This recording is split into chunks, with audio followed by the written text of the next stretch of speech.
All right, welcome back, everyone. Ready for another deep dive? Definitely. Always ready to dig into some history. Well, today we're going to journey back to the Roman Empire, The Romans. Always a good time. but we're focusing on a very specific period, between 285 and 337 AD. Okay, so late Roman Empire. Got it.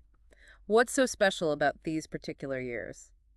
Well, let's just say things got pretty wild. Wild. How so? We're talking about an empire on the verge of collapse.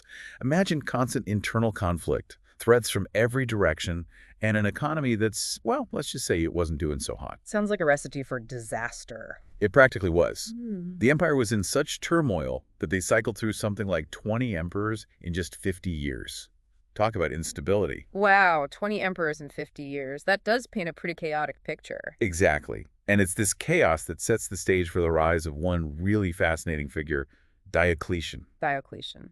Now, there's a name that sends shivers down the spines of history students everywhere. Well, he was a pretty remarkable guy. Started as a simple soldier, nothing fancy, and rose through the ranks to become emperor of Rome. Talk about ambition. Ambition, practicality, and a whole lot of military genius. Oh yeah, don't forget the military genius. Yeah. He had to deal with threats on all sides. You've got Germanic tribes pushing in from the north and the west. And in the East, the Persian Empire was always causing trouble. Exactly. Different enemies, different tactics. Diocletian had to adapt, strategize to keep the whole empire from crumbling. Brute force wasn't going to cut it. He was a master of thinking outside the box. And his most famous innovation, of course, was the Tetrarchy. Ah, yes, the Tetrarchy, rule of four, right. 2 senior emperors, the Augustes, and 2 junior emperors, the Caesars. Precisely. It was this intricate power-sharing system. Diocletian was trying to solve the problem of succession, of these constant civil wars that kept erupting. Basically, spread the power around, ease the burden on one single emperor, and hopefully prevent the empire from tearing itself apart. Bold move, really. I mean, completely reshaping how power worked in Rome. But Diocletian wasn't just focused on the military and political side of things. He also had strong opinions about religion. Oh yeah, and let's just say he wasn't exactly a fan of this new up-and-coming religion. Christianity. At this point, it was still a minority faith. A bit of an outlier in the Roman world, full of traditional gods and goddesses. Seen as a threat to the old ways. Exactly. And Diocletian, well, he launched one of the most severe persecutions of Christians in Roman history. Churches destroyed, scriptures burned, Christians imprisoned, tortured, even executed for their faith. You'd think that would stamp it out, right? You'd think so. But history has a funny way of working things out. This persecution backfired spectacularly. Yeah, it kind of had the opposite effect. It strengthened the resolve of the Christians, created martyrs, made the faith even more attractive, especially during those times of hardship. Like, hey, these people are willing to die for their beliefs. Maybe there's something to this. Unintended consequences in action. Big time. Now, after years of reshaping the empire, of dealing with all these crises, Diocletian does something totally unexpected for a Roman emperor. He retires. Wait, retires? Like just steps down from being emperor? Yep. Walks away from absolute power. Just like that. He probably thought his fancy tetrarchy would keep everything running smoothly. But Hmm. I'm sensing a but coming.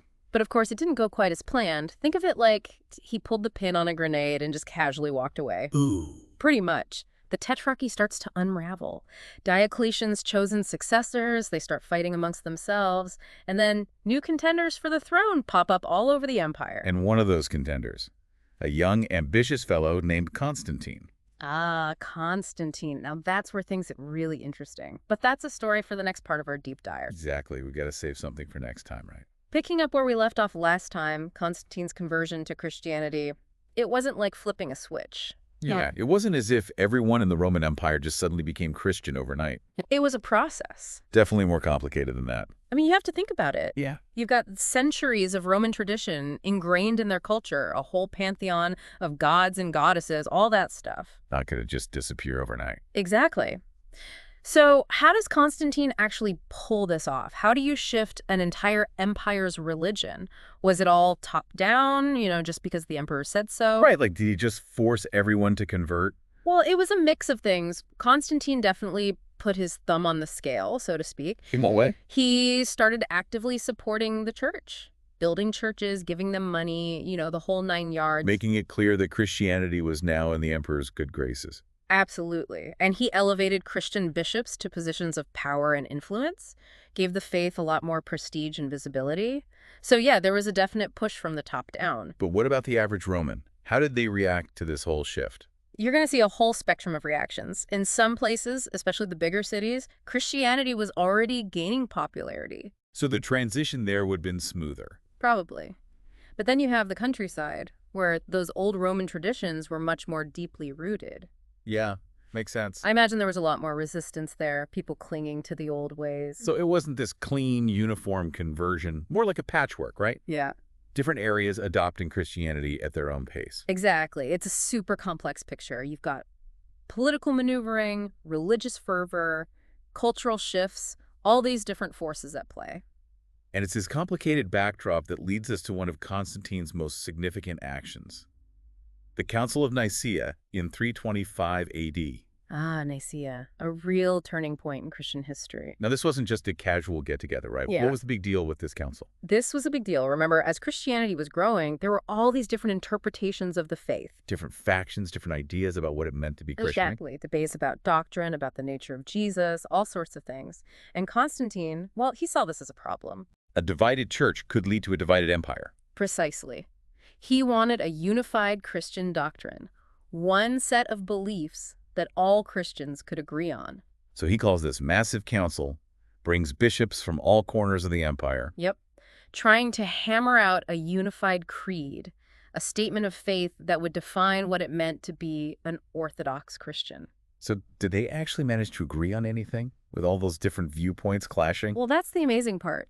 After weeks of intense debate, they came up with something called the Nicene Creed. The Nicene Creed, I've heard of that. It's still recited in churches today. It was a pretty monumental achievement to get all those different factions to agree on a single statement of faith. So Constantine's not just content with converting to Christianity, he wants to shape it, to make it a tool to unify his empire. That's one way to look at it, yeah. And it raises some interesting questions. Was he genuinely trying to promote unity in the church? Or was this more about solidifying his own power, using religion as a tool of control? Tough to say for sure, right? Those motives could have been all mixed up together. Absolutely. It's a reminder that history is rarely black and white. It's messy, it's complicated, and it's full of those tangled motivations. Okay, so we've talked about the Council of Nicaea, this attempt to unify Christian belief. But let's shift gears a bit and talk about Constantine's other big project. Constantinople. Exactly, that dazzling new capital he built. We talked a bit about its strategic importance last time, but what was it like to actually live there? Can you give us a sense of what this new Rome was like? Imagine a bustling metropolis at the crossroads of Europe and Asia, a melting pot of cultures, buzzing with trade and commerce. A true global city, huh? And of course, it was adorned with all these magnificent buildings. Churches, forums, palaces. Really trying to rival the grandeur of old Rome. Oh yeah, Constantine spared no expense. He wanted to make a statement. And at the heart of it all was this incredible church, the Hagia Sophia. Hagia Sophia, Where? meaning holy wisdom, right? That's right. It was the grandest church in the entire Christian world, a marvel of architecture and engineering, just a symbol of the empire's new religious identity. Sounds breathtaking. So, new capital, unified Christian doctrine, an emperor actively promoting the faith. Seems like everything's going great for Constantine. But were there any cracks in this perfect picture? Of course, not everyone was thrilled with the direction things were going. Makes sense. Change is rarely universally welcomed. You still had those who clung to the old Roman gods and traditions. And even within the Christian community, there were dissenting voices, people who disagreed with the Nicene Creed or who felt that the church was getting too cozy with imperial power. Ah, so the seeds of future conflicts were already being sown. You could say that, yeah. The Council of Nicaea might have settled some of those big theological debates, but it also created new divisions. And that close relationship between church and state, well, that was going to lead to some problems down the road. It always does. Power dynamics are tricky like that. Right. So, in this part of our deep dive, we've seen how Constantine's embrace of Christianity wasn't just this personal thing. It was a calculated move to reshape the entire religious landscape of the empire. And we've explored those complex consequences. The Council of Nicaea, Constantinople, the pushback he faced. It's a fascinating period, full of twists and turns. Absolutely. And as we head into the final part of our deep dive, keep this question in mind. How did Constantine's actions, his ambition, his embrace of Christianity, how did all of that set the stage for what came next, for the future of the Roman Empire and for Western civilization as a whole? All right, welcome back to our Roman Empire deep dive. We left off with Constantine, his big embrace of Christianity and that whole Council of Nicaea thing. Now, I've been wondering, how much did Constantine actually shape Christianity as we know it today? Yeah, that's the million-dollar question, isn't it? Historians have been arguing about that for centuries. So what are the different schools of thought? Well, on one side, you have those who think Constantine was incredibly influential, almost like he molded Christianity to fit his own agenda. Like he used it as a political tool to gain more power. Exactly. They point to how he called that council, got involved in those big theological debates, and definitely used Christian symbols to, kind of boost his own image. But then there's the other side of the coin, right? Yeah. The folks who think he was just, well, riding the wave. Yeah. That Christianity was already spreading like wildfire, and he was smart enough to jump on board. Right, that he saw which way the wind was blowing and just went with it. So where do you land on this? Master manipulator or savvy politician? It's tricky, isn't it? There's probably truth to both sides. Constantine's support definitely helped the church grow and spread. He gave them resources, protection, the whole shebang. It definitely wouldn't have been the same without him. But it wasn't like he just invented Christianity. Exactly. The faith already had its own appeal, its own momentum. I mean, people were drawn to its message. So it's this mix, right? Ambition, politics, genuine belief. It's all tangled up. Absolutely. It reminds us that history is never simple. You can't just boil it down to one person or one event. It's a whole web of causes and effects. And sometimes those effects, well, they're not what anyone planned for. Speaking of unintended consequences, let's zoom out a bit. Constantine dies in 337 AD, but his legacy, well, that sticks around for a long time. Oh yeah, his decisions had a huge impact on what came next. I mean, Western Christendom, the rise of the papacy, even events like the Crusades and the Reformation, all those things are connected to this period. And we can't forget Constantinople. He moved the capital, built this amazing city, and became the center of the Eastern Roman Empire. The Byzantines, they kept Roman traditions, law, and that Christian faith alive for centuries after the Western Empire fell apart. So even though the Western Roman Empire crumbled, the East kept going strong. That's pretty remarkable. It is. It shows how Constantine wasn't just reacting to events, he was actively shaping the future, even if he couldn't have predicted everything that would happen. So to wrap things up, it's pretty amazing how much changed in just a few decades, right? From the brink of collapse to a unified Christian empire with a brand new capital. It's a story of ambition, innovation, and how powerful ideas can be. Definitely. And I think what we can take away from this is that history isn't just about names and dates in a textbook. It's about real people, tough choices, and the ripple effects of those choices that can last for centuries. Couldn't have said it better myself. So to everyone listening, we hope this deep dive has been, well, enlightening. It's been a wild ride through Roman history, that's for sure. We've seen empires crumble, new religions rise, and cities built that would shape the world as we know it. It's a reminder that the past is never truly past.